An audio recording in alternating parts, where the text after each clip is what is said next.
Аударып дыбыстаған Сезім Рахым. Біз ағам екеуміз ойнап отырып, пистолетпен ойнап жүрдік. Және кешке қарай фонарикті жандырып ойнадық. Және ағамның досы. Біз ойнап жүрдік. Және бір ұзын жігіт бізге қарап тұрды. Мен қорқып кеттім. Мен қорқыттым.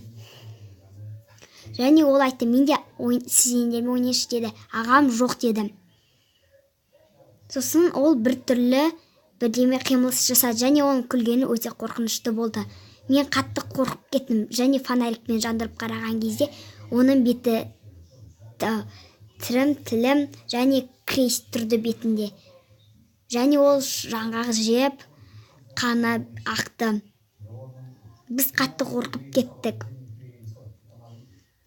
Және біз ағам екеуміз үйге қаштық. Ағамның досы өз үйіне кетіп қалды. Біз терезеден қарап, оны қарап отырдық және қорқыттық. Және әкемізге звондайық деп ойладық. Ол есікті ашып қалды. Біз үстіңгі қабатқа, ағам мені алып кетті. Біз төсектің астында тығылып отырдық. Біз бір сөз сөйлей алмай отырдық. Қорқып, ол есікті ашты. Және ол мылтықты